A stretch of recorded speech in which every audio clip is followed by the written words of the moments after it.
There are many people who know about my experiences when I first got involved in the subject of the Sasquatch back in the early 70s. That was very close to the much more known Puyallup Screamer events. It was just 7 miles north of where I lived. And we have a real treat with having Rebecca Botello with us this evening, because she is also from Graham, Washington, where I am from, which is about 40 miles northwest as the crow flies from Mount Rainier. Rebecca has probably, in my opinion, the best encounter story of any that I've ever heard out of my 41 years involved in this subject, and literally interviewing thousands of people. I couldn't even begin to tell you how many people I've interviewed over the years. But her account is probably the best one. So everyone's going to really enjoy this. So, Rebecca, let's first of all talk a little bit about your background. Now, before you had your first encounter, and she's had several, I guess I should say, what had you thought about the subject of Bigfoot, or have you even heard of it up to that point? Well, I was just a teenager. I'd never heard of a Bigfoot. I'd never even heard that coined term. My father was ex-military, and he was pretty strict on us. We weren't allowed to watch too much TV or listen to too much radio. He wanted us in school, doing our homework, doing extracurricular activities, or outside. He was really into that, and so I wasn't, when other people started talking or things started coming up, it wasn't until after I had my sighting that I started hearing little bits and pieces of things that were happening, farther down toward Mount Rainier, like the town of Eatonville, the town of Roy, Graham, later on, because when I had my encounter, I didn't know what I saw. I mean, I didn't know what was looking at me, and I was convinced that as a teenager I was going to die that day, and that a monster was on the other side of the window, and I didn't know what it was. And see, that's important for listeners to understand. I've been asked many times, they'd say, well, the first time I found tracks in Graham was in 1972. And they said, and they always tell me, well, geez, in 1972, the Patterson film had been out for 5 years at that time, and you had never heard the word Bigfoot. And they don't understand that area, and from growing up there too, very, very rural in those days, late 60s, early 70s.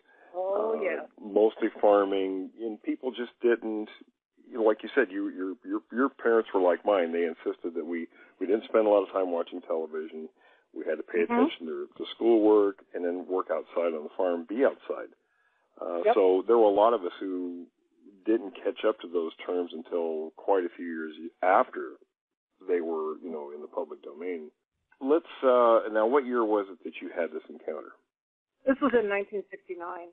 It was October. It was October 1969. Okay, so you had, and how old were you at that time? I was 14. 14. Okay, yeah. So let's go back to that day in October 1969. Walk us through what happened, what led up to those events, and then tell us what your recollections are of that incident. When we first moved there, it was extreme, just as you said. I mean, it was solid woods. There was a house and then solid woods, and then just, there wasn't very much going on out there. There was a little dinky store, it just, there was hardly anything there. And we ended up fencing all of that and cutting down trees, and it was heavily treed. We moved onto a 5-acre piece of property, and it was so heavily treed, I couldn't believe it. And we finally got that all fenced, and my dad bought horses because my sister and I wanted horses. And I had just come in. It was October. It had snowed early that year. I mean, we'd had a lot of goings on since we moved on that property in 1962, but we didn't know what it was. I mean, we went across the street before we got the horses, and we were going to use rakes and hoes. There was this county property directly across the street. We just walked straight across from our mailbox into the ditch and to the property on the other side. And nobody had ever been out there. It was virgin soil. It was county-owned. Nobody was ever out there. And we wanted to build, make trails, because my brothers wanted motorcycles. We wanted horses. And we went out there, and I'm trying to put a setting on here. I know you wanted me to start at the sighting, but I feel like this is important. we went out there as a family trying to just surmise, now, how could we start building trails out here? Where should we start digging? Or, how much land is actually out here? And we got out there and found dozens of prints. And I've told people this before, but what I really meant to say is we found dozens of sets of prints that were different sizes. But my mom was asking my dad, what is all this? What's all these prints? And I remember dropping to my knees. I went on my knees finally because I thought, what is this? And I put my hand was like dwarfed into this footprint. And I didn't have a tape measure with me. I was a kid, I just thought, these are huge. And there was a funky, foul, kind of a urine-y skunk smell. And it wasn't real strong, like we couldn't breathe. It was just kind of this sense that was hanging in the air.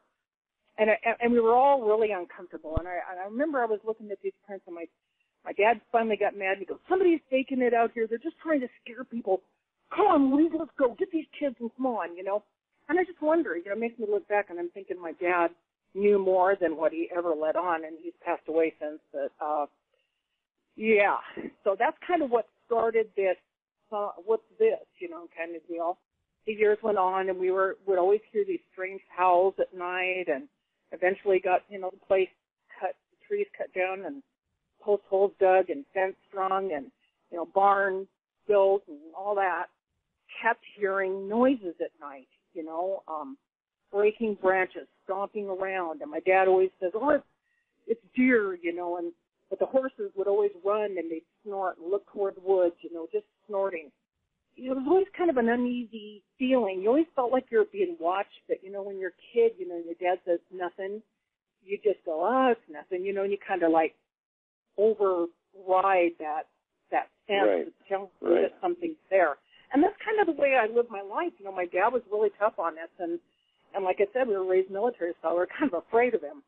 And when he told us to do something, we did it, and a lot of times he didn't give us time to sit and wonder and all this goings on, and always, stomping around at night and howls at, sunset and not knowing what that was.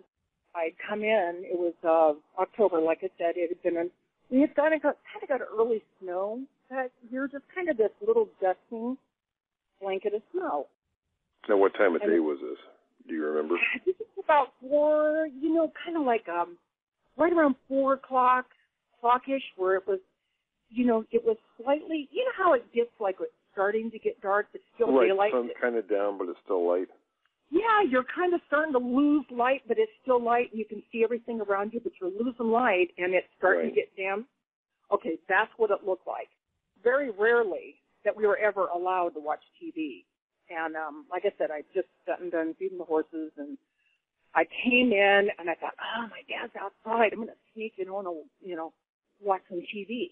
Well, my mom and my sisters were in the kitchen, and I remember they were talking about a baby shower.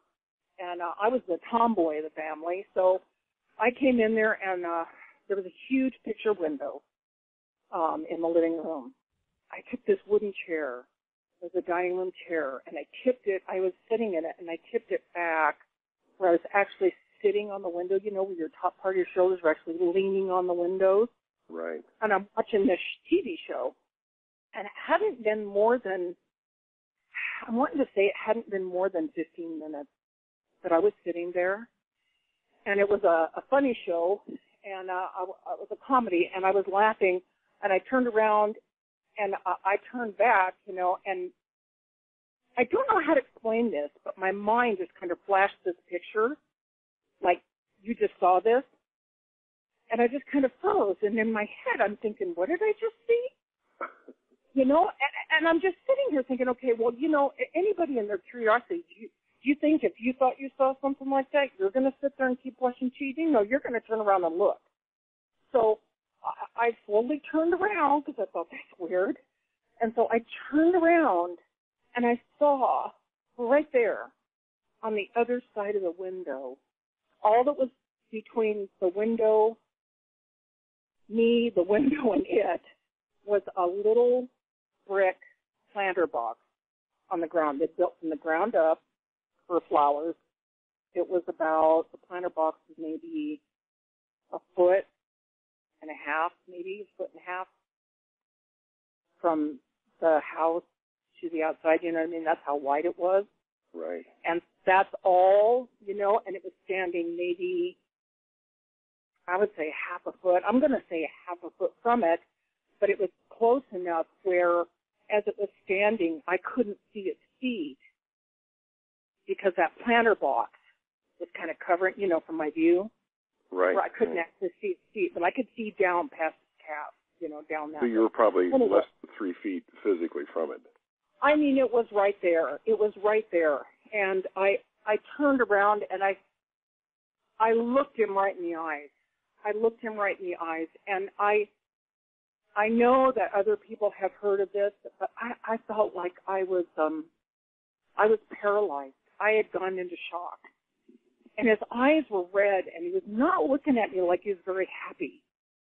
And I thought, what am I looking at? You know, all I could think of is the monster is on the other side of the window, and he's going to kill me. You know, I thought to myself, I'm going to die today. I'm only a kid, and I'm going to die today. You know, and I couldn't pull my eyes. I couldn't pull that. My eyes were fixed on him, and I felt like he was looking down into my soul. Literally, that's what it felt like. I felt like I was being scanned or something. Like he was like, "I know you." I was just. It's a very piercing look. It was the most piercing look. I mean, you know, I'm telling you, it just to this day. I mean, it will be burned in my brain for the rest of my life. I will never forget that as long as I live. And he was very human looking. There was nothing apish whatsoever about this individual. But he was kind of a silver gray, and he had a few little sprays of lighter gray, but he had these blackish brown hairs all through him. And it was just an ominous sight to me. I mean, I was paralyzed. I couldn't say help. My sisters were walking around with my mom and jibber-jabbering in the kitchen, and I couldn't even say help. I couldn't speak. I was completely paralyzed with fear, and I was terrified.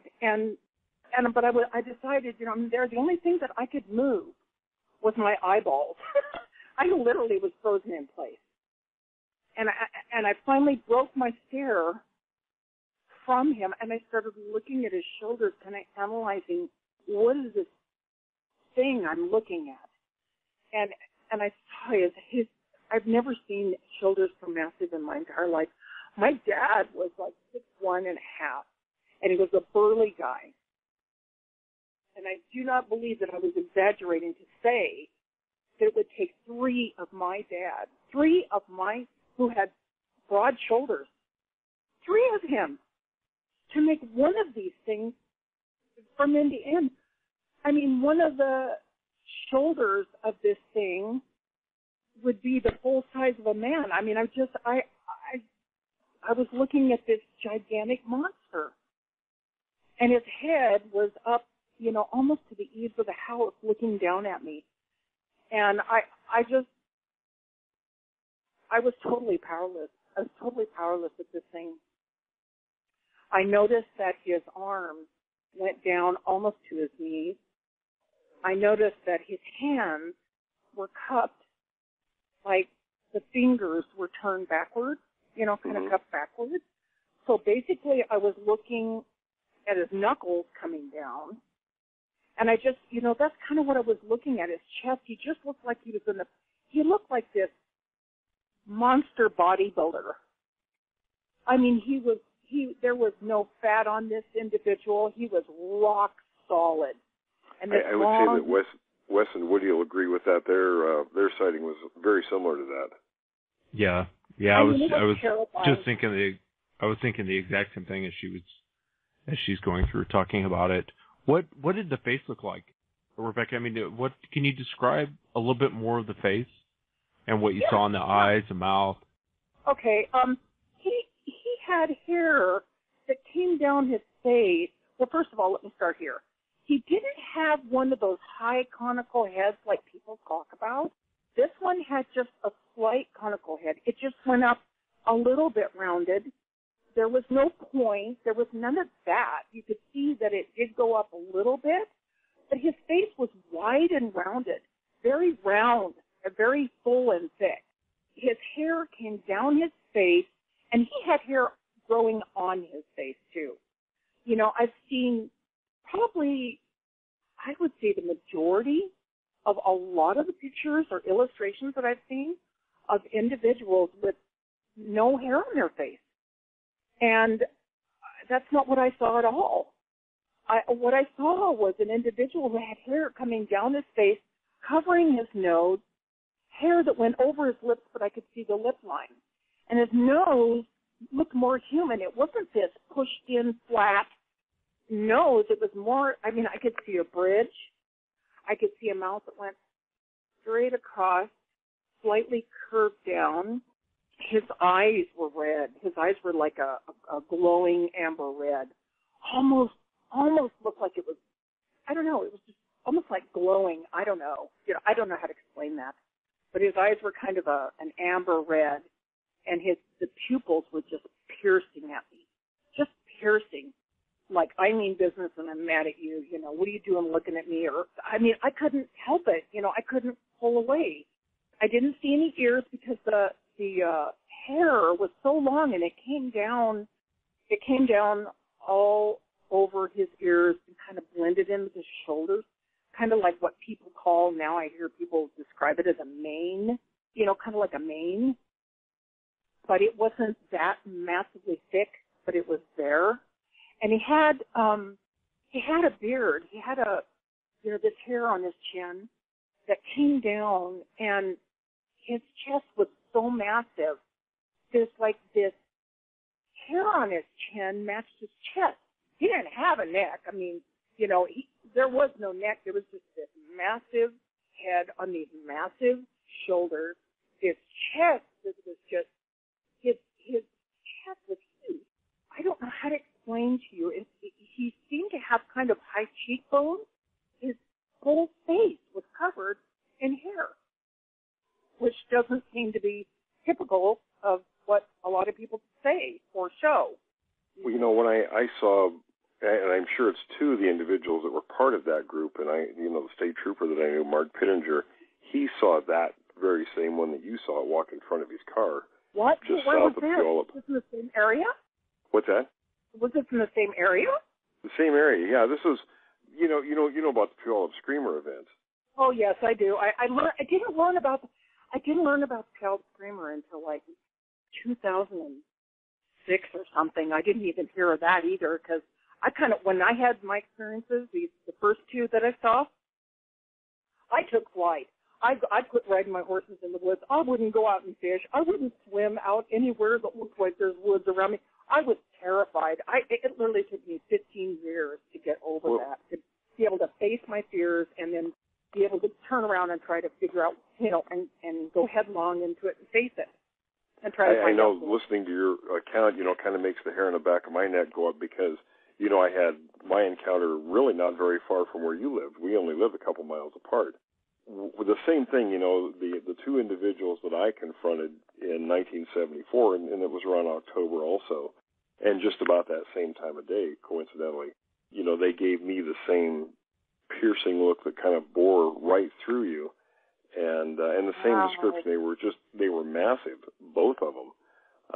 People have never seen one, has really no concept of what we're talking about when they talk about massive. It's like a piece of a redwood tree moving. That's what it looked like. I've never seen. For me to be able, my brain to be able to process seeing something that I didn't even know existed. You have no reference for it. And the fact that it was so massive, and the looking at me angry, I really believed I was going to die. All it had to do was lift up his arm, break the glass, and take my head off. I mean, literally, I was right there.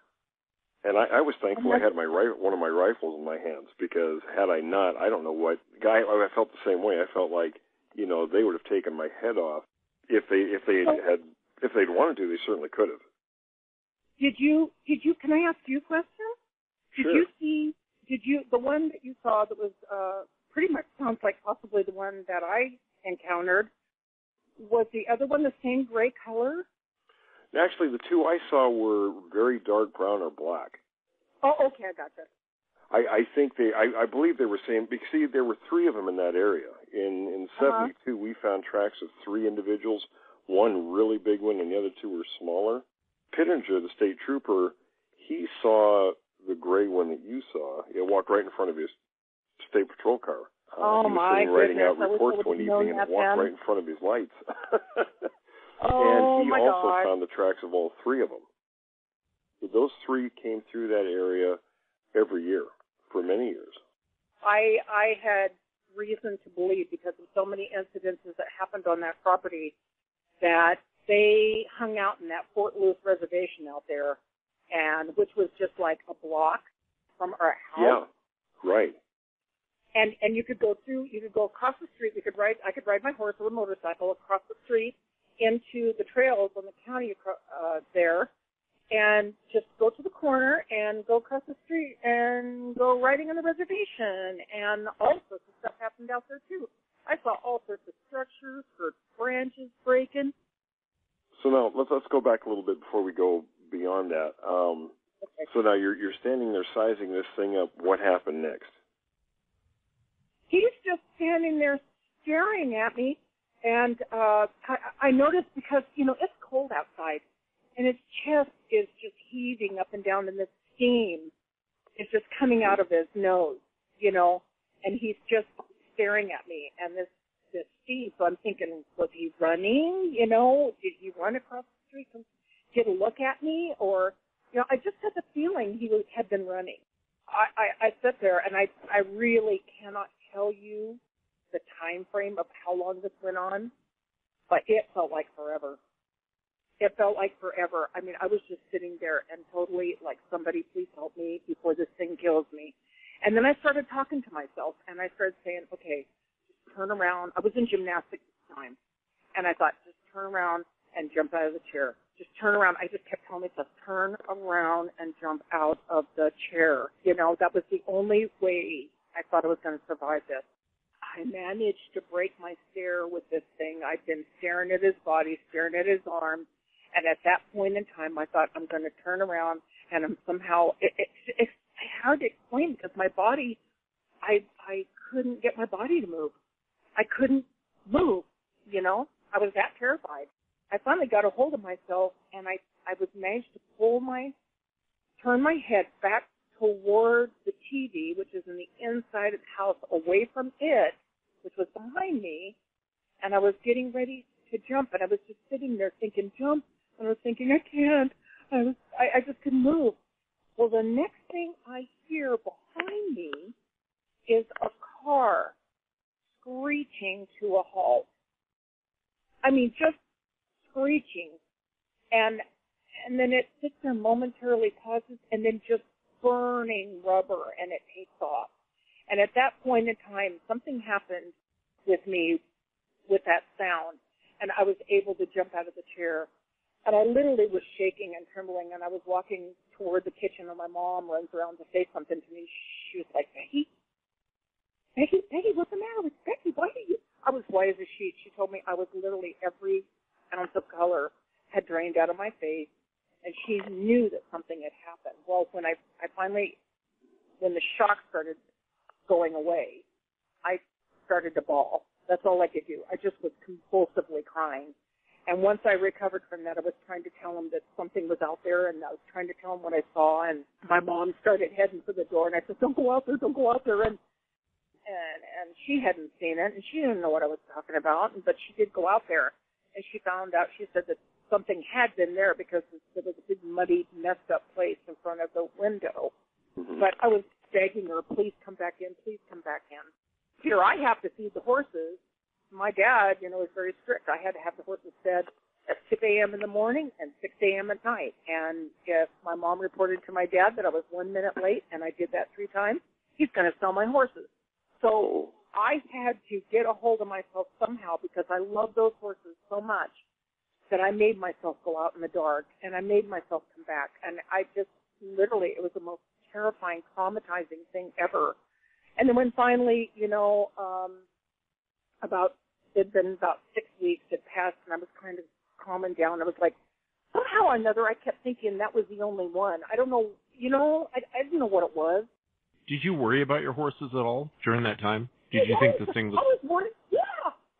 I was worried sick. I was trying to tell my mom, it's going to get my horses. It's going to get the horses. It's going to get... Maybe you saw something. Maybe you saw... You know what my mom told me? We were raised in church all our life. My mom tried to keep telling me that it was a demon. I said, Mom, it was an animal. I said it was something big. And I said, and it was like a man, but it was huge. And she was like, she goes, I think it was a demon. And I'm like, Mom, you're not listening to me, you know? It's going to get the horses. Yeah, I used to sit and just cry and cry and cry, you know, and I used to sit and pray and ask God to protect them and all this stuff because I was worried sick about the horses. Becky, when you were referring to this thing as your mom, what did you refer it to? Did you refer it to as an ape, a person, a monster, or how did you explain it? I said it was a monster. I said it was a monster with hair on it, and it had red eyes because I didn't know what it was. Yeah, that was in those times. You know, we didn't really have a lot of terminology like people do today. No, I had never even heard that. No, we hadn't either. I didn't even know what. I thought Bigfoot. What's that? You know, when I finally I heard that on TV. I thought Bigfoot because there was an incident. There was an incident not too long after that I actually got to hear on TV, where somebody's calf or a cow or a steer or something, and its neck had been broken or had been thrown over a fence, or there was something having to do with it being tossed halfway over a fence. It was killed. It had been killed.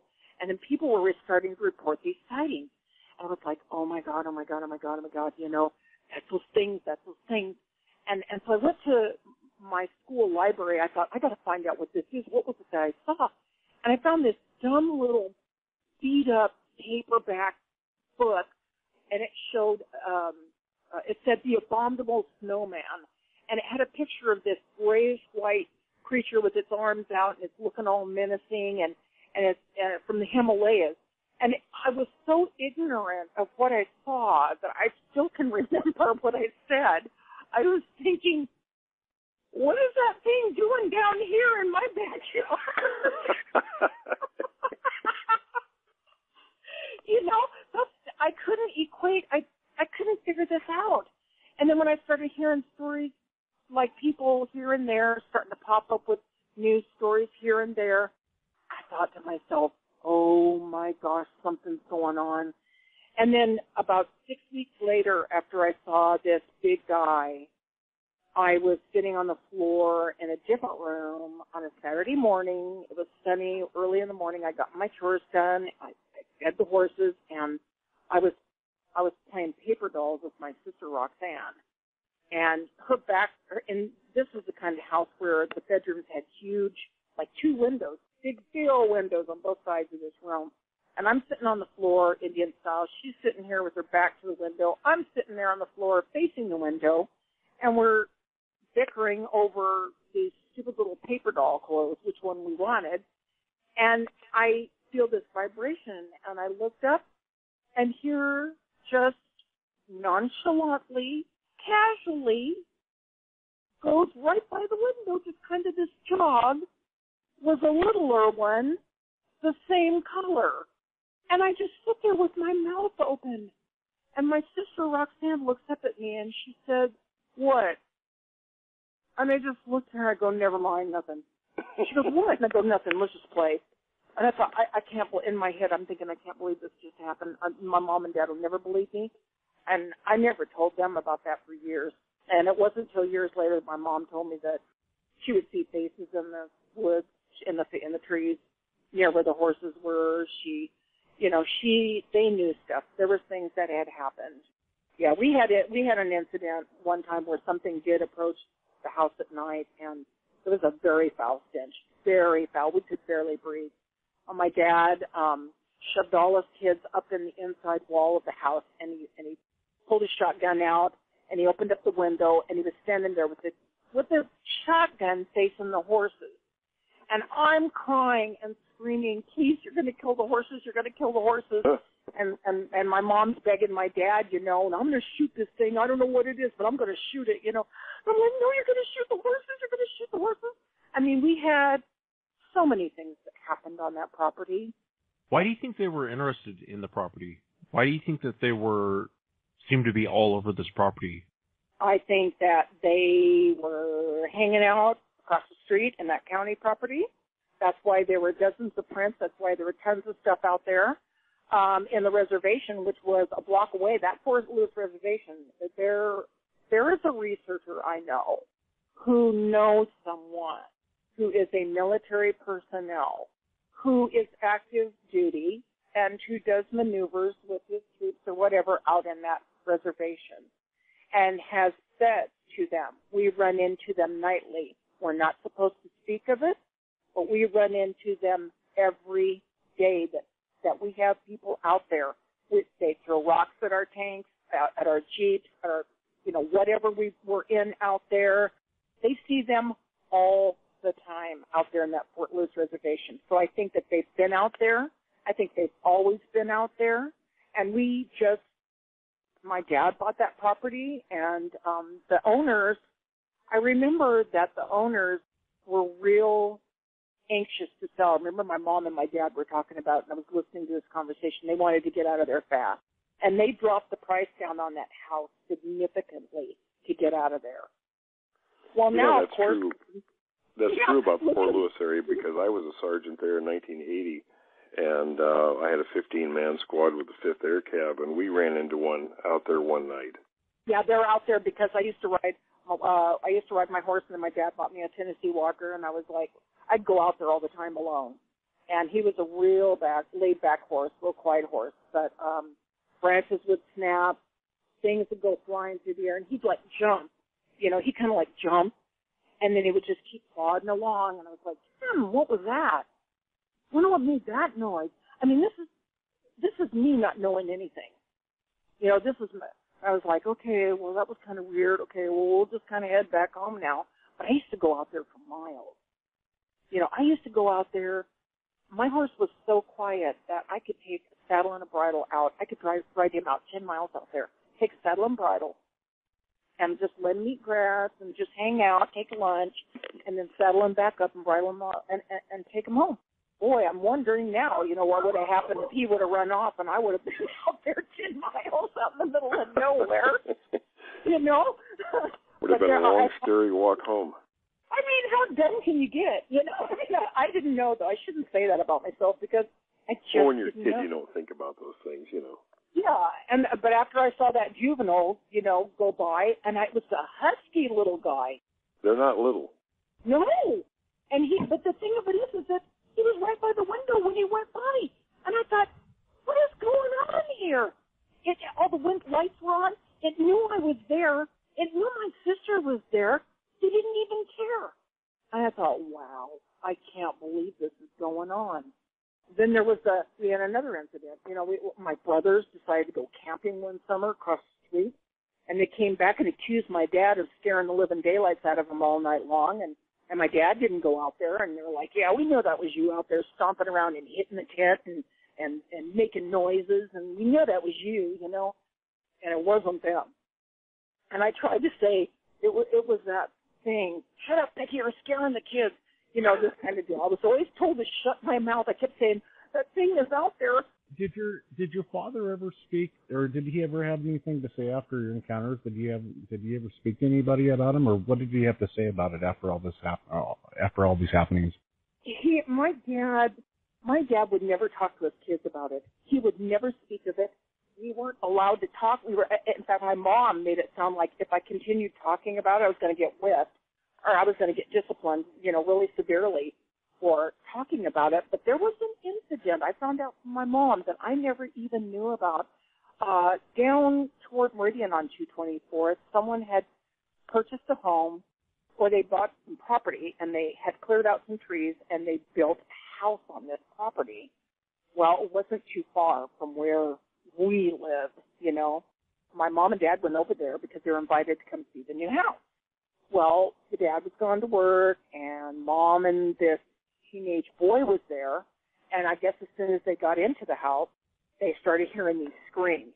And immediately, my mom said it's like they just went into gear. It's like, hurry up, get the blinds shut the windows, all this stuff. And the screams kept getting louder and louder and louder. So finally, the screams were at the house. And I guess the son got so upset, he went to the closet, he grabbed his dad's shotgun. And he started out the door, and my dad grabbed him. And my mom said he looked him in the face and said, son, you don't want to go out there. And that was a real telling thing. When my mom told me that, I thought, I know my dad knew things. But he just was that kind where he kept it to himself. He wasn't going to speak it. He wasn't going to say it. What about your sisters, Becky? Did you have one sister, or was it two sisters? Or? Well, my older sister rode her half-Arab one time out in the reservation, and that was the last time that she went out there alone because my dad had bought this half-Arab for her, and she had a hackamore. For those who are horse people who know what a hackamore is, well, anyway, she gets out there, and I guess a hairy arm came out of the bush at her. The horse bolted, and she was able to stay on, and she couldn't stop the horse. The horse ran at a dead run all the way home, ripped across the street. They could have been killed, hit by a car, and took her all the way home, and she had a hard time. That horse was terrified. So my sister had that incident. Now, my younger sister had an incident where my dad had allowed us one summer to spend a summer evening in the neighbor's camping trailer that was in their backyard, next to our backyard. And my brothers were allowed on the other side of the house to stay over there because he was real strict. We never got a chance to do things very often. Well, I thought to myself, I'm going to stay over here, and I'm sneaking out because that thing is probably, this is what I was telling myself, there's only one or two of them. They're probably off somewhere else, I'm going to sneak out and go up through the trees, and I'm going to, shoot the breeze with my brothers and hang out with them, And that was my thing, because I never got out, and I was a little bit on the rebellious side, and I didn't like my dad being so strict, so, that was my idea. So I sneak out of this camping trailer. My sister with the neighbor girl was in this camping trailer sleeping. I left them at midnight, went, up through the woods and up there, and we're sitting up there talking and everything, and finally around 1:30, they told me to get lost, go home. And I'm like, yeah, I will, but you need to walk me through the woods, to get me home. We're not walking you through the woods. Forget it. Get lost. I'm like, what? And I'm like, no, you need to walk me through the woods, okay, because that thing might be out there. There ain't no thing out there. Get lost, They literally were not going to walk me through there, and they didn't. I had to walk myself through there. Well, I got stalked. I literally got stalked. And this kind of also is a testament to the fact that they could have hurt me. They could have drugged me away, and nobody would have ever found me. And they didn't take me. So that talks about some of this. It's a little bit telling, I guess, about some of their behavior and nature, but characteristics. But yeah, I would take a step, and it would take a step, and then I'd take a couple of steps, and then I'd hear the cracking behind me. And I was like, oh, my God, how did I do this to myself? I'm like, God, please help me. I'm like, I swear I'll never do it again. I don't want to die this way. That was really what I thought. I thought, what am I doing out here anyway? I knew when I saw that thing it could be out there, but I thought it was long gone somewhere else, I just kept talking to myself, and so I kept walking because I knew not to run. And I went through that little picket fence where the hole was, and I jumped in that trailer, and I pushed the lock button, and it started pushing the trailer, rocking it back and forth, that camping trailer. And it was throwing us from side to side. And my sister, of course, and this Renee neighbor was screaming. They were screaming, and I was screaming, and it terrified them so badly. It was funny because the neighbors put the house up for sale, and they moved out of there shortly after that. My sister was one of those kinds. She's very private, and it's like she went shut mouth. Like she didn't want to talk to nobody. She didn't want to talk about it to this day. She literally just, you cannot get it. But she was absolutely, both of them, terrified, and so was I. And I thought to myself, this is my fault. This whole thing is my fault because I had to go and sneak out, and then it followed me back. Yeah, we all had incidences. This thing, it stalks you through the woods. I realize that if it wanted to get you, it could have gotten you. But right. Don't you think it's pretty aggressive behavior to once you get in the trailer, it starts rocking the trailer? I mean, it's throwing you from side to side in those trailers. Yes. In the trailer you were in. Yes, I did. Of course I did. And at one point, I thought that trailer was going to tip over. I mean, I just, I thought, what is it doing this to me? I thought, well, it's trying to get in. And I thought, was it trying to get in? Or, was it just trying to terrify me? Or was it just messing with me? Or, was it a prankster thing? Or what was that, What do you think that its intent was? Looking back now, back at that time, what do you think its intention was? There's a couple of different thoughts that I have about this. I think it possibly could have been irritated. I got away from it. That it wanted to follow me further or whatever, and I got away from it. I got in somewhere, and so it was just going to push it over, try to get in. The other thought is that it's being a prankster. Thought it was pretty funny hearing all of us in there screaming and yelling. So, I just kind of leave it at that because I'm still scratching my head over that because I'm thinking if it really wanted to get in, that was a little camping trailer. It could have busted the windows and put an arm through. I mean, did it really want to get in? They have kind of funny behavior sometimes, and something that's a common theme with things that I've talked with people about, their experiences like that being followed and such, is they seem to take a little bit of time to work up the courage. It's not, they certainly have the ability to, if they want to get you, they can get you. It seems to be a consistent behavior that it kind of takes them almost, it almost appears as if they're working up their nerve to do it. You know what I mean? Well, I think that they have very human characteristics. I think that they're highly intelligent. I think that they're highly evolved. And I don't, at this point in time with the other sightings that I've had and hearing a lot of other, through the years, experiences and things of other people, that they have very human thoughts. Well, there's some similarities. But then, among other primate species, there's some similar things also. So it's not unrealistic to think that. It's just that the ones that I have seen didn't look ape at all. No, I'm not saying ape, but they're still in the primates. Oh, right. I know that's kind of that right there is kind of, and everybody has their opinion. Everybody's formed their opinion. It's what, I was on the Gigantopithecus thing there for a while because it made sense. I thought, it could be this. But I'm still on that journey. I'm still on that journey. I mean, I've had what I call raw experiences. I have not been one of these people who, except for one property that I was on, where I really was on the verge of being able to possibly interact with these guys, and then I had to move. But there are people out there who get language, like Ron Moorhead's recordings. That just blows my mind. When I hear a lot of this stuff, it really sets me back. I'm like, what is it more? What are we missing here?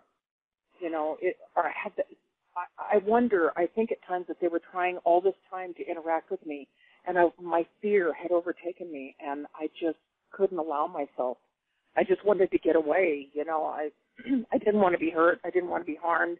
It scared the heebie-jeebie out of me, One of the issues that I'm working on is the fact that I think there are more than one species out there. Everything kind of gets thrown under the blanket term Bigfoot. And there are at least 2, maybe 3 different types out there. Some of the behaviors get mixed and all lumped under the same thing. I think that's very possible. I think that you very well may. I've thought about this myself, and there are others that I've talked to over the years that feel the same thing. Because there's some very clear differences between some of the encounters. Physical descriptions, behaviors, the thing with language. The true Sasquatch doesn't really have that capability, but there's another type that does. So there's a lot of things that point to there being multiple species. And there's certainly room in the fossil record for those kinds of possibilities, too. The root cause of a lot of the issues that people have with each other, in the Bigfoot community, a lot of the arguments, they're not realizing that, hey, there's more than one thing. There's some differences here that fall into different categories. I'm friends with a researcher who writes books. He's somewhat of a mountain man, and he says the same thing. He lives in Montana, and he's been all over. He's been in caves. He's, spent, his life doing this. And he says exactly what you're saying. He said that he knows he's seen too much, and he feels that there's 4 different kinds. That's what he says. And I know a couple of the researchers in different subjects that, make that same contention. And, I think there's something to it. I do too. I think that's very possible. Becky, going back to the trailer thing, when it was rocking the trailer, what was going through your mind? Did you feel like if it was going to get in the trailer, did you feel like your life was in danger? I was scared. Did you? Well, yes, I of course I was, because when I had no more than push the lock button down, so I never made it over where, in a camping trailer, you move away from the door, you take a right, and you go to the, table in the sink, and you've got the little table that folds down to the bed. I never made it that far. I'm still in the little hallway. I'm right in front of that door. When it starts immediately pushing, rocking it back and forth, and I'm thrown down on the floor, I can't go anywhere, and I keep getting thrown back and forth toward this door, and I'm scared shitless. How big was the trailer? Because we're talking, you're saying that's rocking a trailer, and I'm thinking something that's probably 12, 14 feet. Is it something that's bigger than this? I'm just kind of curious on the strength that this creature had. It was a little bit bigger than 12 or 14 feet. It was maybe about 17 feet long, 17 feet somewhere in there. So we're talking something that could possibly weigh about 2,000 pounds, and it's shaking it like it's absolutely nothing. Is what you're saying. Exactly. Yeah. Exactly. Yeah. No, I believe you. I'm in awe thinking about it, thinking how crazy. And they moved that. The neighbors put the house up for sale, and they got the house sold, and they moved not too long after that. I was corresponding with an individual I thought was just an artist, and I've come to find out he was a tribal elder and a chief, and he explained to me that with Indians, most people don't understand that, and this subject specifically, that there's nothing as a blanket term or a reference. It really depends on not just the tribe's experience, but a band, a family, or even an individual's experience with these things on what their interpretations are. So you kind of really have to pick their brains a little bit. So maybe, one group's experience was, fairly run-of-the-mill like that. They talk about like the neighbor's dog, whereas, let's say like, in Hoquiam, the Quinault Indians up in that area, they have 5 different names for them, and they all refer to them as cannibals. They were eating them. So obviously their experience was not a good one. Yeah, I've heard of this. I've heard. So I have to concede on that. You're right. You're absolutely right, because there are a lot of stories from different tribes in different areas that do speak of them as cannibals and have stories about them stealing the children or the women. Yeah, so I think it goes back to what you were saying. It depends on, with all the individual, in West too, the individual, personality traits. It could be even how well they're fed in any particular day, if they're sick. Yeah. Their age, all that stuff, kind of just like with people, it comes into play. Not just people, but other animals as well. I agree. It depends on individuals and all that, and their physical condition and mental condition. Right, I agree. I think that they're all can be different with different personalities. I think that there are clans that have different behavioral patterns. I think there's some that are aggressive, and other clans that are not so aggressive. More. Yeah, Wes and Woody can tell you about aggressive. Yeah. Yeah. We can tell you about the aggressive kind. I got a quick question for you. I wasn't there. Yeah, it wasn't fun. My question to you is, so I know you think of them as people, which I told you earlier we wouldn't beat you up for. Woody might. I won't. But come on, man. I wouldn't do that. What? I think it's a possibility. I think it's a very possibility that they have human DNA in them. Not that they are all human. I think that something could have mixed back in, with the Neanderthals. I could come up with, several different theories. I think there's so much still that we don't know, so it's really hard to just say, I've never had one come up to me and say, hey, I'm human, Yeah. So I can't really say that, can I? And there's nothing wrong with that. I'm just curious how you got from Gigantopithecus to or how you feel like they're more human. Why do you feel that way? Is there something in particular that made you feel that way? I'm always curious when I hear people say that. I always want to find out why they feel that way, why they feel it's not an animal, why they feel it's not more of along the lines of like a ape or orangutan or something like that. I'm just kind of curious. Okay, well, what really influenced me to begin to at least be open to changing my mind a little bit on the Gigantopithecus theory is when I started listening to Ron Moorhead's recordings, and when Scott Nelson came into the picture, and I began to hear some of the sessions of them breaking this down to language, and it really blew me away. And I'm like, if they're capable of making sounds language or understanding human language and maybe trying to mimic it, what is there about these individuals that we still don't yet know? Are they possibly mixed with human DNA? Do they have the ability to interact and be somewhat human? The first one that I saw, the one I was explaining or telling everybody about, this face-to-face encounter, this one didn't even have a heavy brow ridge. It had a medium brow ridge. But as I looked at him, and there was nothing in the face of this individual but looked even remotely close to anything primate. And I can't explain that. He looked animal as he was looking me in the eye, but he looked human too. So you're saying that the monster that you were looking at, it actually had more the human characteristics outweighed primate characteristics. Exactly.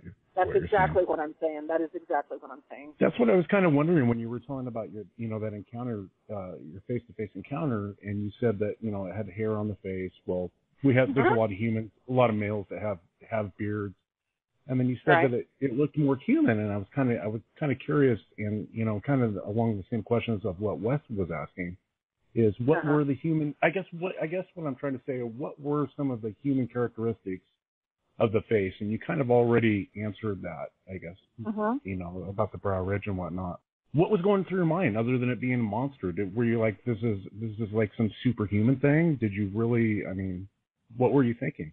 I was paralyzed. I literally was. It's almost like my mind went into a frozen lockdown mode, and I'm looking at this thing, and he's looking at me, and I'm like, "What are you? What are you?"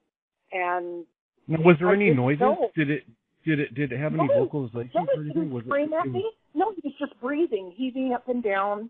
The steam was coming out of his nose, hitting the air because it was cold, and he didn't bare his teeth at me. He didn't clench his fist.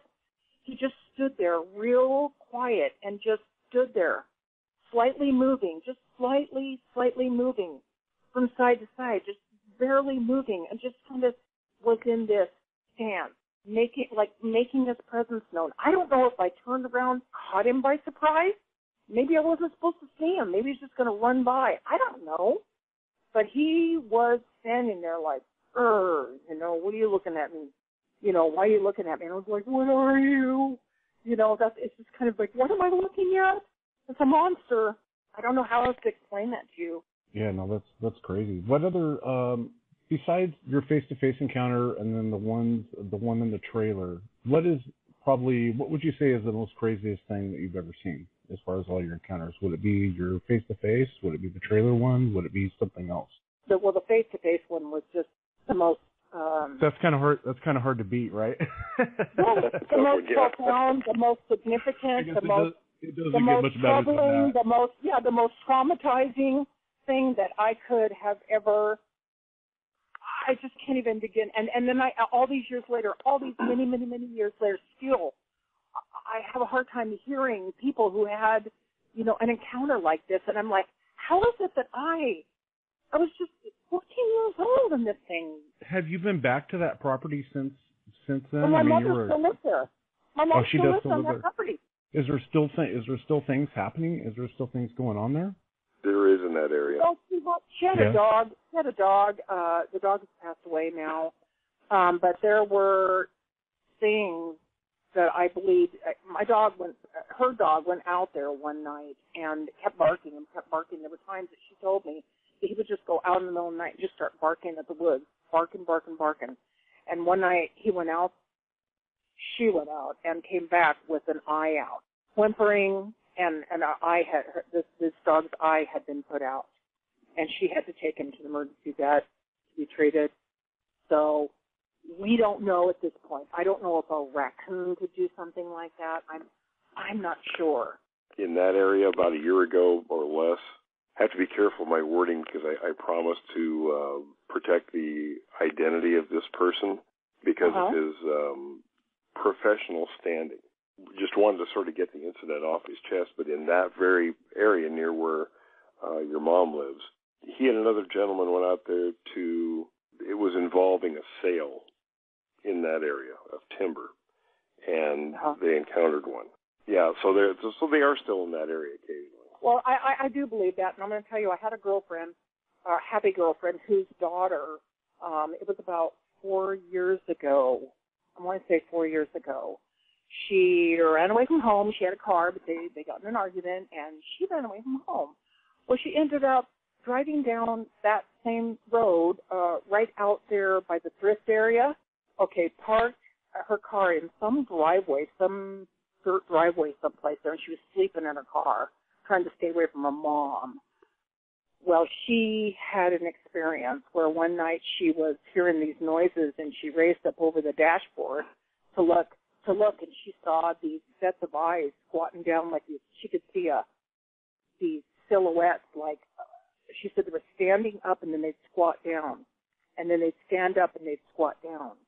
And there was these dogs that were barking off to her right. I think there was a house, she said, where there was these dogs going nuts, and they broke out of the fence. Well, these things take off. The dogs take off after them. And she said it really disturbed her because she couldn't figure out what that was. It was looking at her through these trees, squatting down and standing up. She said a week later she went back there and was trying to stay there because she didn't know how to stay away from her mom. Neighbors were walking around asking her, they came up and asked her if she'd seen these dogs, and she said, well, she saw them about, a while back, and I guess it'd been like 2 weeks, and the dogs never came back. I mean, the dogs literally never came back. They never found them. It's interesting, that thrift area specifically, and of course, thrift is just a little intersection, and there used to be just a little store there.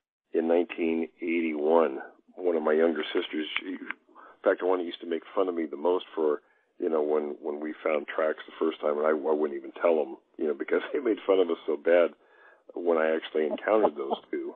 She was driving home one evening and was going through that intersection, and there was a Sasquatch in the light. There's a street light there, standing right next to the side of the road, and it was kind of jumping up and down a little bit like it was agitated. And she drove within like 2 feet of the thing.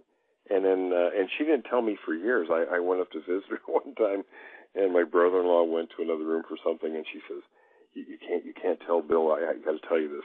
So she tells me the story, and I said, wow, I could have said, well, yeah, see, I told you so, but, she was pretty shook up over it, and it just, scared the hell out of her. Yeah, I believe that, and I think that, because I've heard other stories. My mom told me other stories about neighbors and few friends that she'd made in that area who had called her from time to time and reported, told her about strange incidences.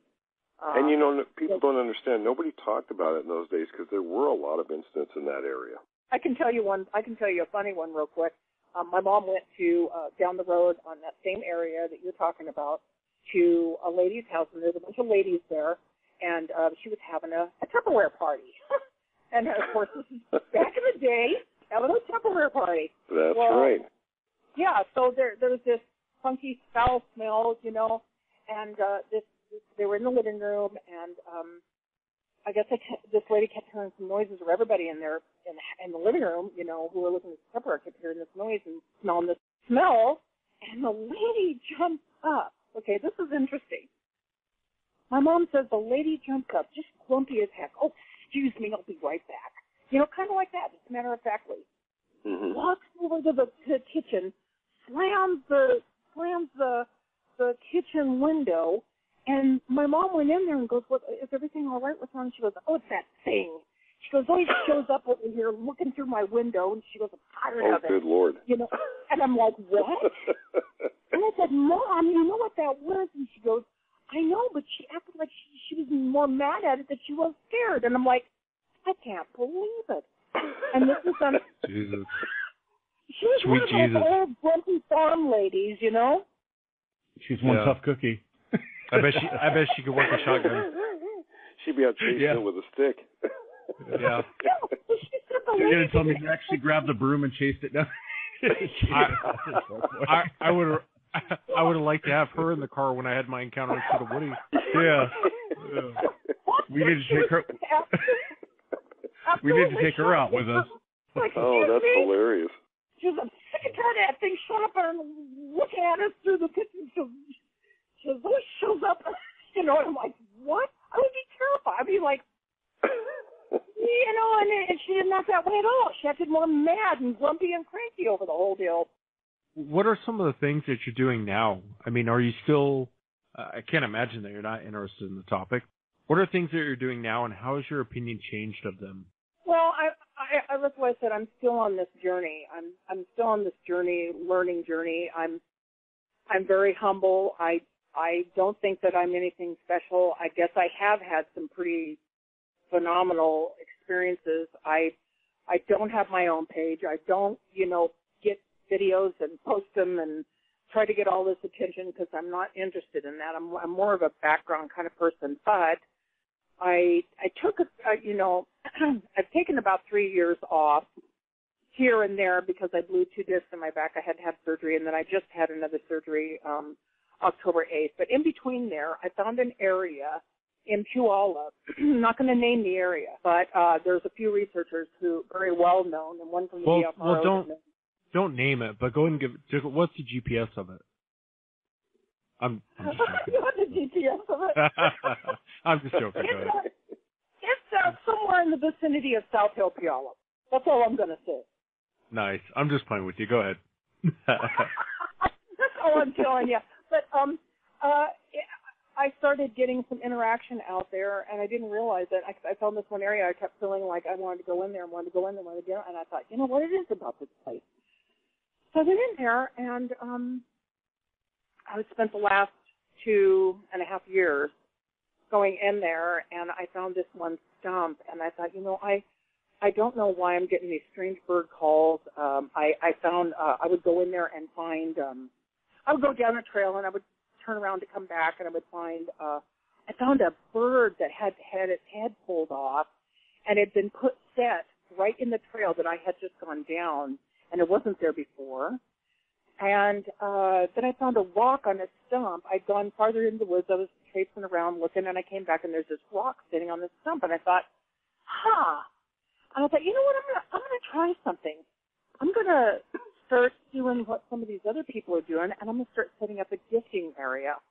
And so, you know, what I've been doing is, you know, setting up some gifts here and there, some apples, peanut butter sandwiches, whatever have you. I even put a sleigh bell out there.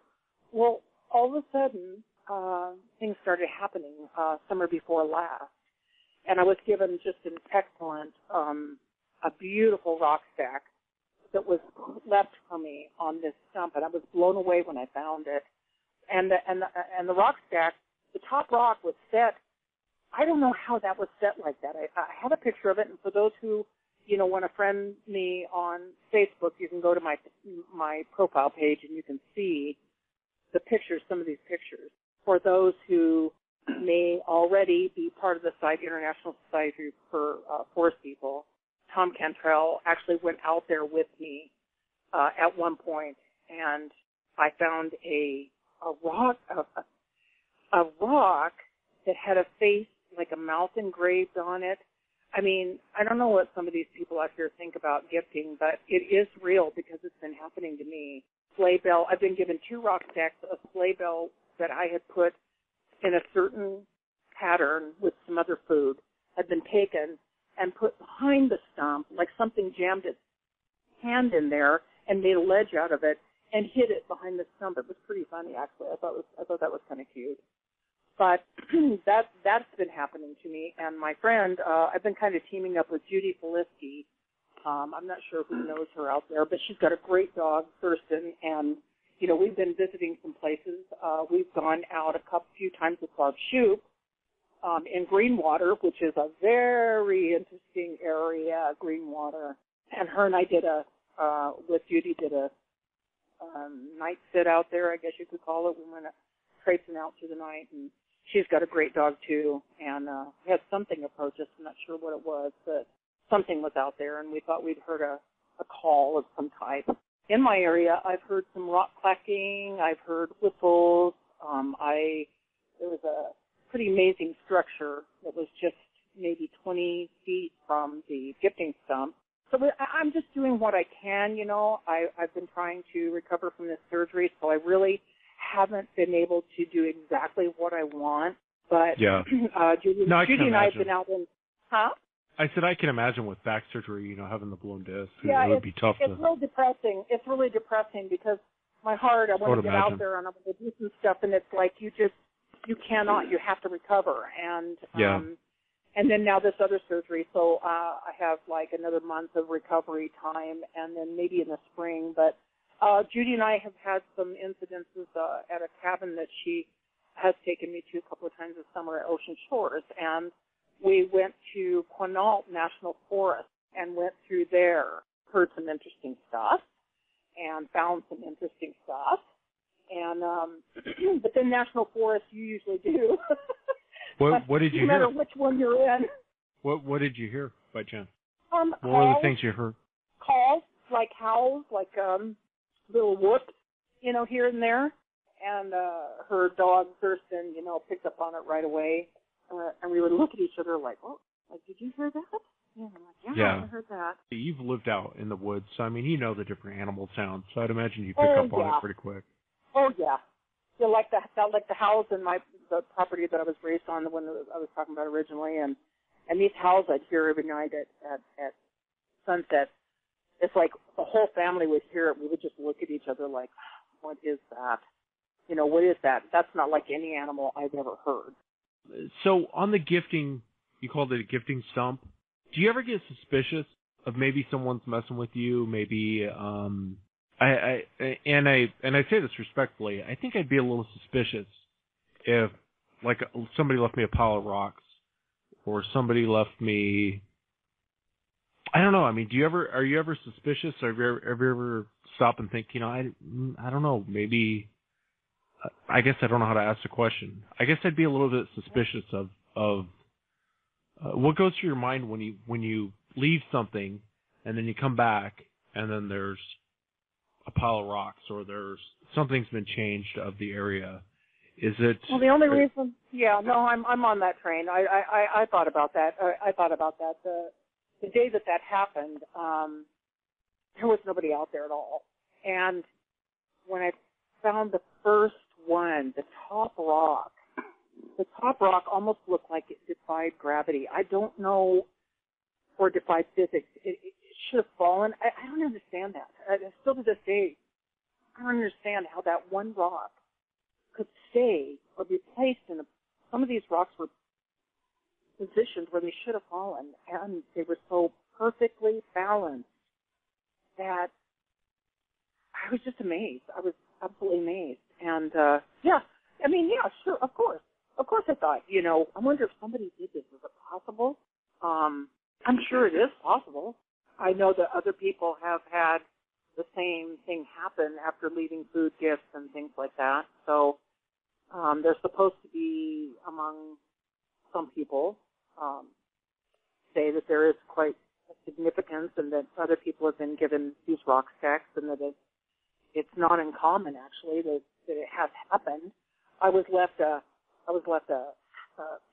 little stick-like, almost looked like a stick-like structure on the stump that was jammed into the stump that kind of resembled a little fence. I still don't know what to think about that.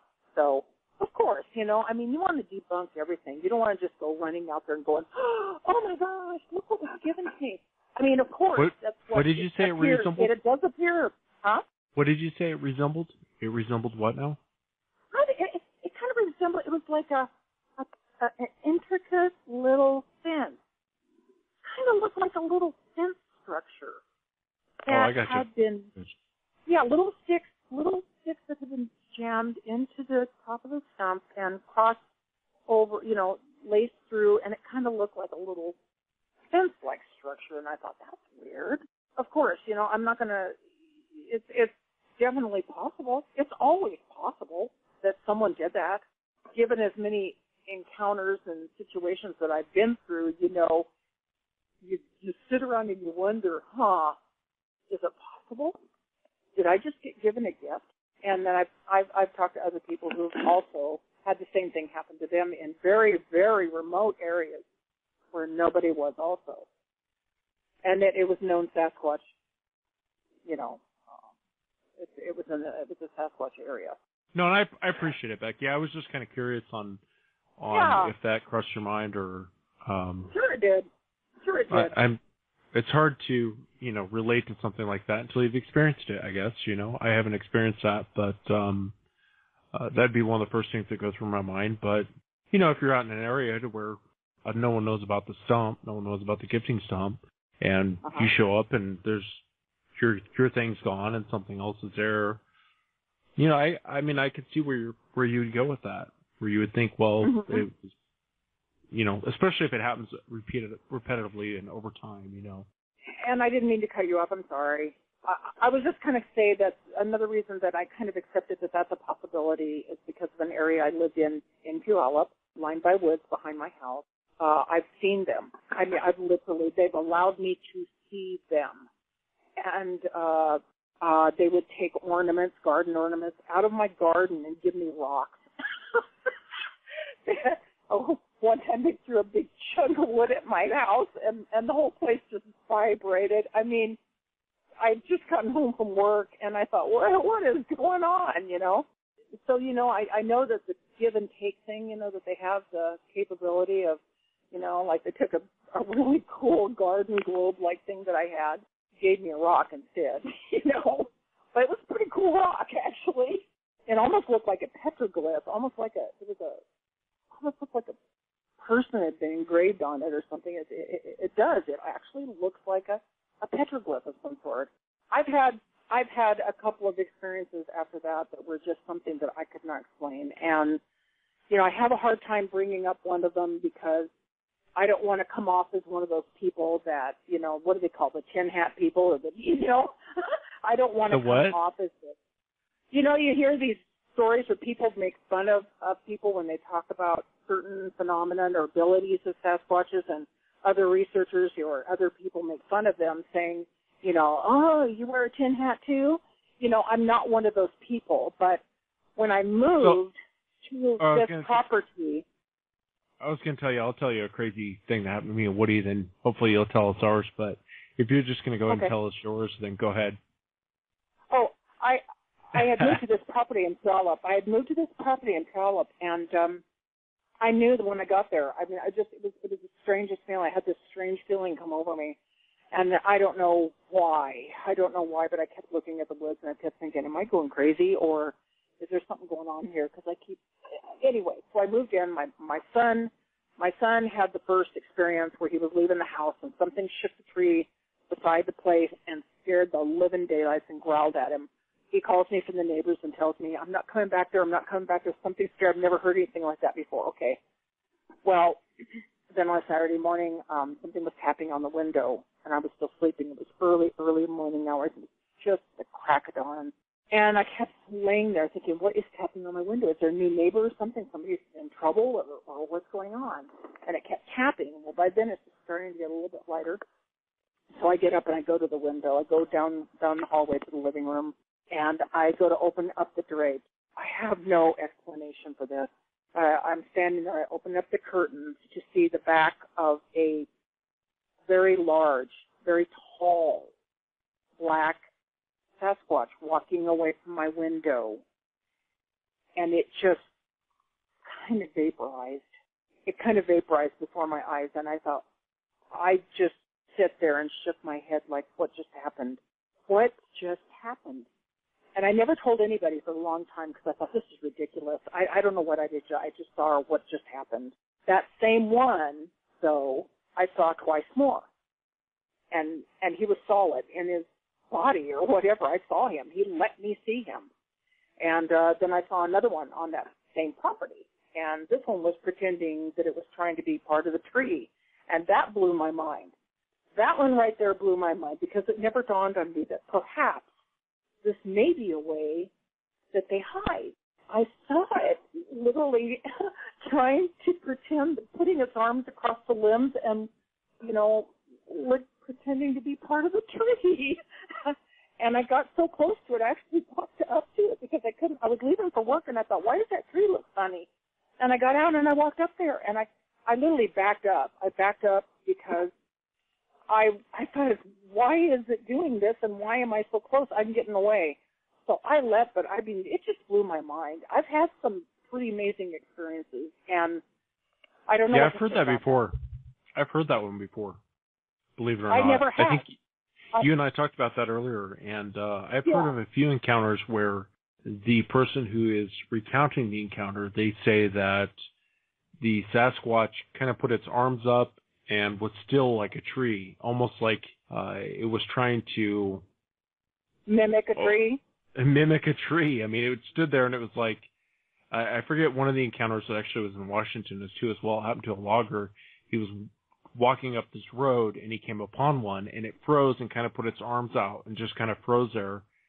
And the way he was recounting it is he was saying that it reminded him of someone, like a little kid trying to act like a tree standing in the middle of the road, and it was like frozen, and he didn't really understand what it was doing. He started walking towards it, and then it took off. I've heard that a few times, actually, believe it or not. Well, I never heard, when that happened to me, I've never heard anybody say that before. But then as I was thinking about it one day, I thought, wow, maybe this is one of the ways that they hide in plain sight. Yeah, I mean, the military and a form of stealth is actually not moving. I'm sure Will knows that from the military, but the best form of stealth is actually don't move, because our eyes will catch movement. Our eyes will actually, most beginner hunters, the first thing they'll look for is movement.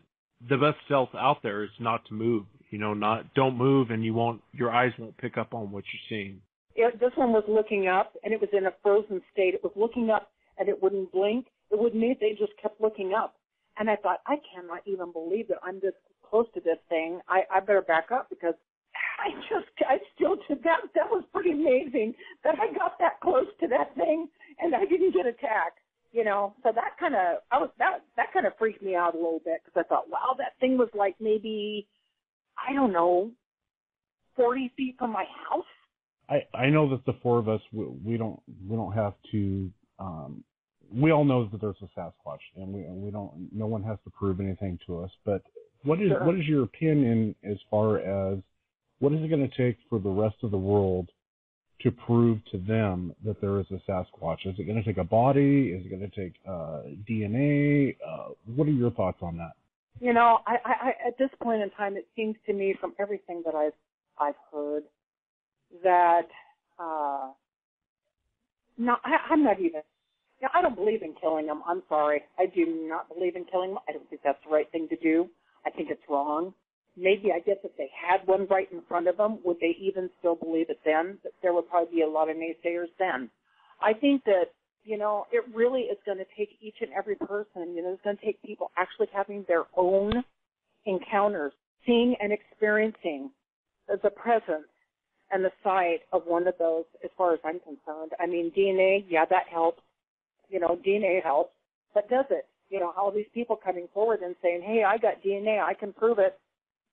And look at the community. There's still all these arguments and all these bickerings. And, there's a lot of people out there who are pro-kill and they want to kill.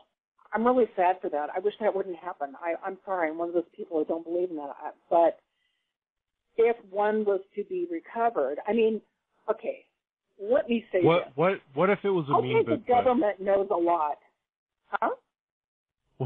What if it was a mean Bigfoot? Would you be okay with that? If it was kind of a jerk?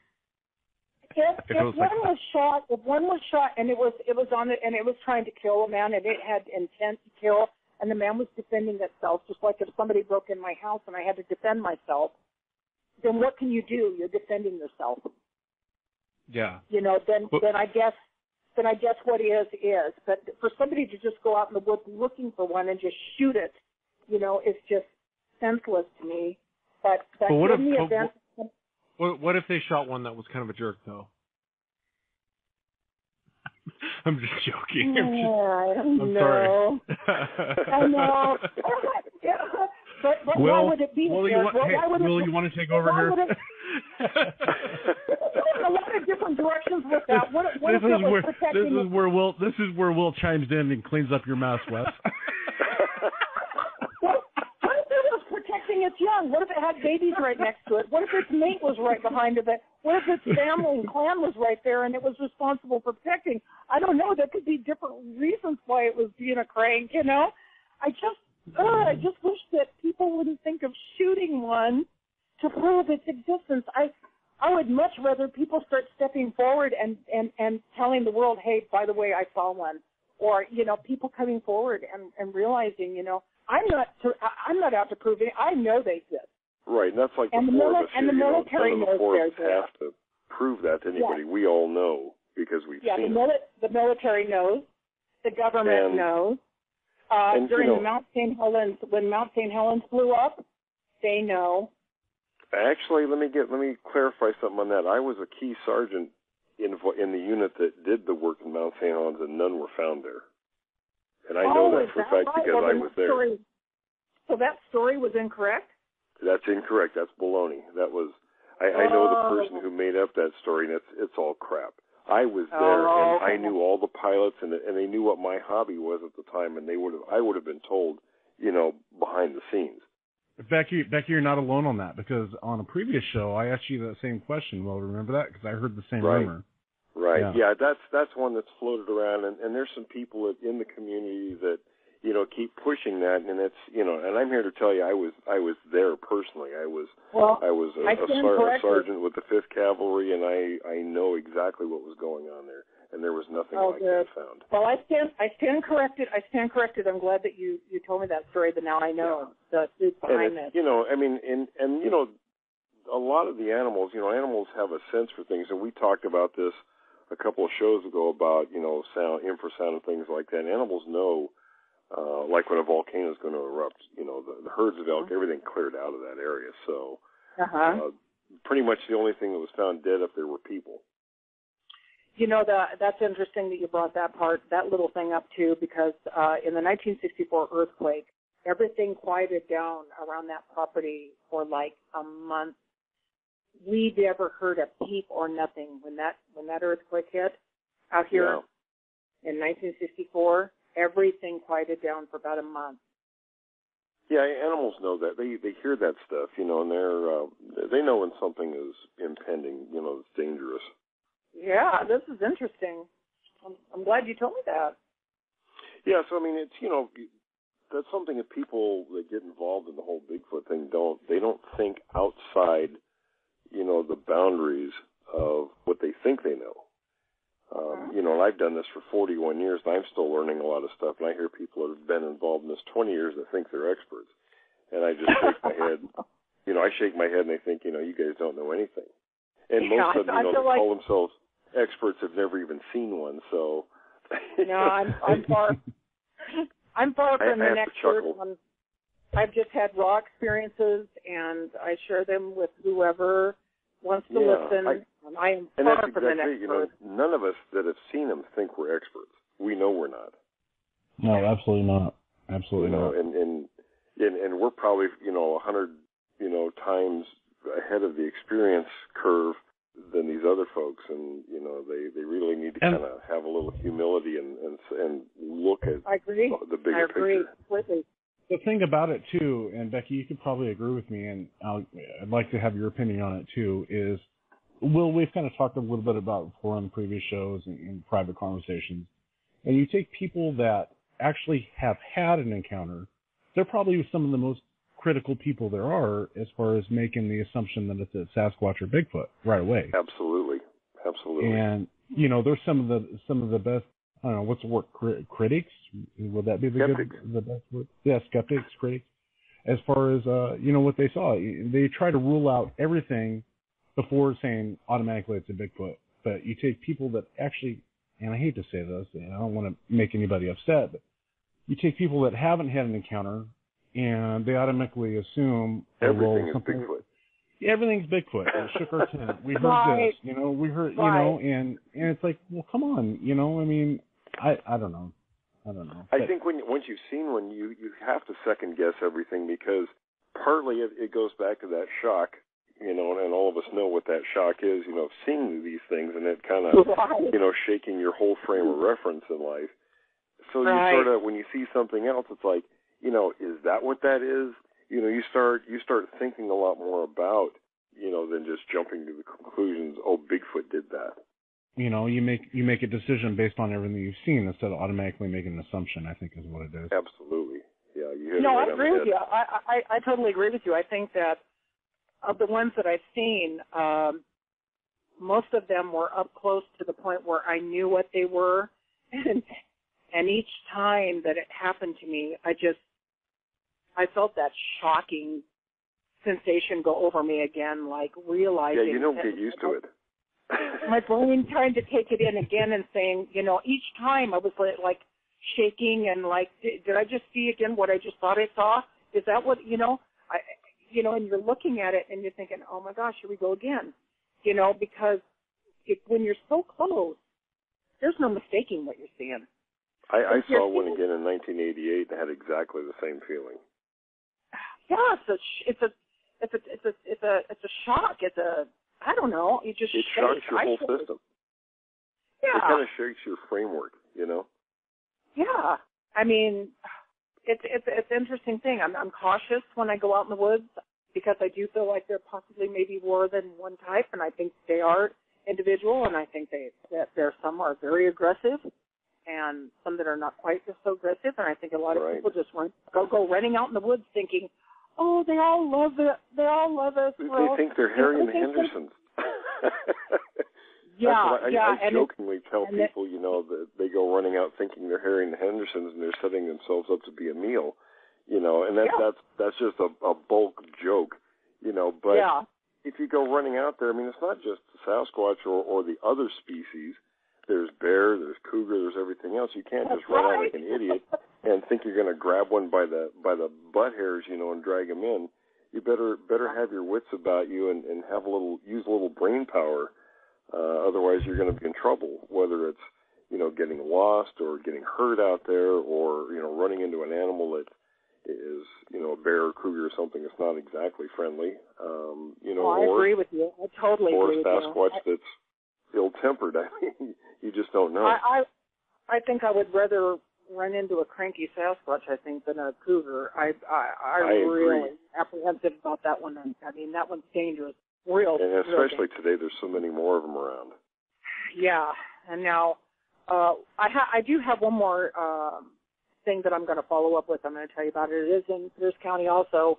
There's a woman who's having an experience on her property. It's been going on for a while, but she shot at one. And she wants me to come out on the property. And I'm like, I don't know how I feel about after she shot at one, If what that she could be saw a very dangerous situation. Yeah, if she's already shot at one, a lot of times they're real aggressive once they've been shot at. And she wants me to come out, and check this out. And I'm sitting here thinking about this, and I'm like, do I really want to go? It might not what do be I got to have on my hands? Yeah, exactly. Right. But it's caught my interest. I mean, I'm interested, but I'm not willing to end up in the hospital either over it. Exactly. Sounds like you may need some backup. I think Wes and I will be the perfect candidates for that. Let's go check it out. Well, I'll call you up if I can get a hold of this girl and she's willing to do that. Hey, I'm all for it because I don't really want to go out there by myself. Oh, there you go. Yeah. Well, now you got some help. We'll do it. Yeah, Yeah, I'll contact her and see what she's doing. I'll get a hold of you guys. Yeah, and if you're ever down here, Becky, we'll take you up to Muppet Mountain. We'll show you. We'll show you the area that where we ran into. We call it Muppet Mountain, but it's Yakult Mountain. I appreciate you guys that offer. I would love to go. Yeah, we'll show you pictures of footprints we got. We got lots of footprints. That's awesome. That's awesome. I'd love to go. That's great. Yeah. They're not real nice up there, though. They're kind of jerks. Oh, yeah, but I'm with you guys. You'll be fine. You'll be fine. Yeah, you'll be fine. You'll be fine. That's hey guys. Hey, I think we're just about out of time. We got about a minute and a half left here. Okay. Rebecca, I wanted to thank you for being on the show tonight, and you're so welcome. It takes a lot of nerve to come out and voice your opinion and tell your story. From I'm sure Wes and Will also agree. We really appreciate being on the show. We need more people like you out there to come out and to speak your mind and explain what's going on and what's happening in your life. So we really appreciate that. We really do. Well, if it'll help anybody out there, I'm not interested in fame. I'm not interested in money. I don't care about, I prefer not to be, if somebody's going to criticize me, please keep it to yourself. But, what I say is speak is the truth. What has happened to me is the truth. And if it'll help anybody out there, try to deal with something that is going on in their life, then that's awesome. Well, we sure appreciate you. Oh, you're welcome, and thanks for having me.